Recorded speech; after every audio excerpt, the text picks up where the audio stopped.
If you were watching other news networks last night, you may have noticed that it took them a while to start covering the terror attack in the UK once it happened. Instead, they spent almost an hour continuing to chase after claims of collusion, you may have heard this before, stop me if you have, between Russia and President Trump. And if you watch those networks over the past couple of weeks, we not recommend that, of course, but if you have, you've seen a never-ending parade of lawmakers, people who've been elected, claiming Russia has seized control of the White House somehow. There is reason to believe that the president's pandering to Russia is endangering our national security, our economy, and our democracy. The cost of the president's ties to Russia cannot be our national security, and if this story is true, I'm afraid that's a price we may pay. I really do believe that much of what you saw coming out of Trump's mouth was a play from Putin's playbook. Now, what do these two topics have in common? They may appear wholly unrelated. Manchester attacks last night and Russia, but they are actually connected. The press's fear-mongering about Russia, its distaste for honestly covering Islamic terror, are related to one another. Because if you thought about it for even a second, and apparently a lot of people here haven't, you'd realize the U.S. may have something to gain by cooperating with Russia in checking radical Islam. Now, to note the obvious, the Russians are not likely to become trusted allies, ever. Russia, like pretty much every other country except for, well, ours, looks out for its own interests first. And sometimes those interests are directly opposed to our interests. That will never change. But on this one matter, radical Islam, Russia has both a shared interest and ample expertise on the subject. They've got a huge Muslim minority amounting to about 10% of the population. That's higher than any Western European nation. They've had to deal with an Islamist insurgency in Chechnya, as well as multiple terror attacks that have killed hundreds. And of course, they've intervened in Syria. Now, not just to protect President Assad and secure a warm water port, though those are probably goals too, but also to fight Islamists, which they're actively doing, like the Russians or not, they are doing that.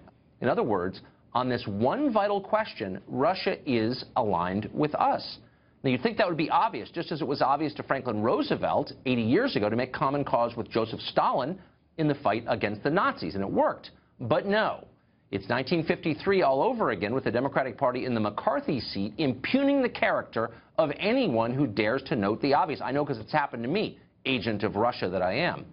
Everyone enjoys a good witch hunt from time to time, but this one appears to be hurting our national security. David Tafuri is a former Obama campaign foreign policy advisor. He once worked at the State Department, and I know that he's going to agree with me on this. Let me start with the obvious question. Which is a bigger threat to the U.S., ISIS or Russia? Both are a huge threat. Which is bigger? Well, I think ISIS is a more immediate threat, absolutely. But Russia has a much stronger military. Russia can hurt us and hurt U.S. interests all over the world. So we have to worry about both. So let me just, we don't have the graphic because I'm just kind of going here with the facts as they are. We have on the one side ISIS, Islamic terror, al-Qaeda. Over the past 15 years, thousands of Americans have lost their lives, many thousands, to those forces. Russia has killed, let me just see, 0 Americans. So it's really not even in the same universe, actually, the threat we face from Islamic terror and the threat we face from Russia. One is theoretical, the other is real and present. So why are we not seeing that? Well, first of all, Tucker, you can't evaluate the threat just based on how many American lives have been lost. Russia is a threat to democracy. It's a threat to our way of life.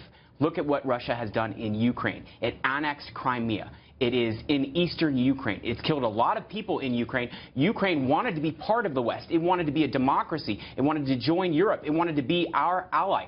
Russia has been threatening democracy for a long time. Okay. Look at the Cold War. Wait, hold on. Hold on. Before we jump back 26 years, let me just get to the discrete examples that you just listed. You say they're a threat to our way of life, to our democracy. I feel for the Ukrainians. I feel for the Crimeans. I feel for anybody whose nationalist hopes are thwarted. How is the annexation of Crimea or the conflict with Ukraine a direct threat to national security?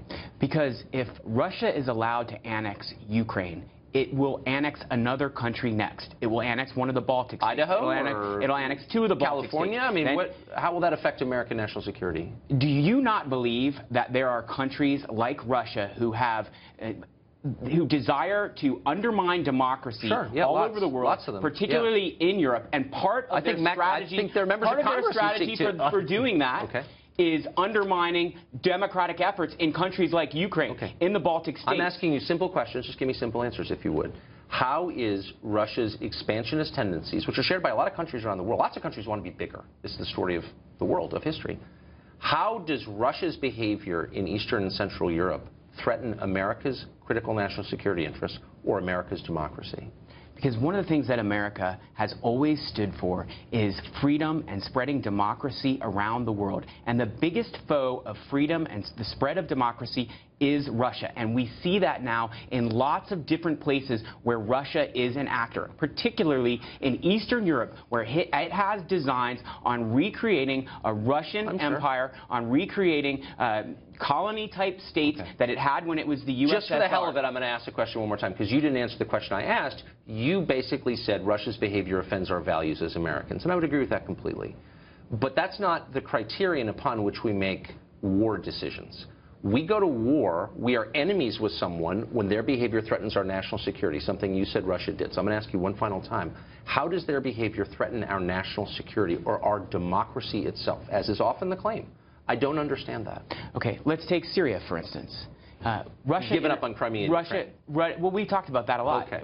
I could talk about it all hour if you want. But take Syria. Russia intervened in Syria in September 2015 after the Obama administration failed to act and failed to punish Syria for crossing the red line. And that was a mistake. But when Russia intervened in September, it said it was intervening to fight ISIS.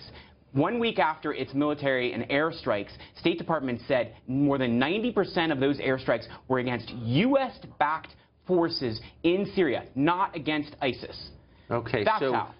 So because we back a series of Islamist rebel groups, some with ties to al-Qaeda and ISIS, which we currently do, which, by the way, is insane, and because Russian bombing may have hurt some of those Islamists, that's a threat to our national security?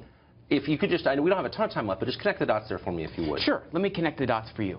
We are trying to stabilize Syria. We need to stabilize Syria. More than 400,000 people have been killed in Syria. Russia is not trying to stabilize Syria. Russia is propping up the Assad regime, which is fueling ISIS. ISIS was born out of the crisis in Syria, the fact that no one was supporting the moderates who were opposing Assad, and the Sunni population turned to ISIS. That's what created ISIS. Boy. ISIS is a convenient foe for Russia because ISIS is helping fight the battles that Russia wants fought. Do you think Russia cares that there was an ISIS-sponsored attack in Manchester? Probably not. Russia. Probably not. But exactly. I guess I kind of remember Syria when it was stable. And guess who ran it?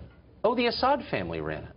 That's correct. So it's hard to look me in the face and say supporting a bunch of people, some of whom may be good-hearted, some may be lunatics, is making a country more stable than what it was 8 years ago when it was run by a dictator who hated America and Israeli. Bad guy, but it was stable, and now it's not. So, call me stupid, but that seems like the fact. So then you agree with President Obama that we should have not done anything in Syria. Because remember, the revolution that started in Syria, the U.S. didn't start that revolution. Okay. That was a revolution that started on its own, and it happened. And there were forces that went against Assad, and then eventually, when we didn't do anything, Russia went in. Now we have a destabilized country that helped create ISIS. We have a humanitarian disaster that's causing refugees to flee to Europe and to the U.S. And we have more than 400,000 people killed. I've lost any confidence.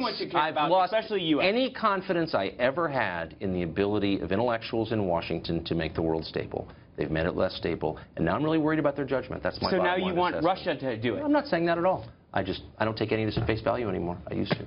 David, thank you.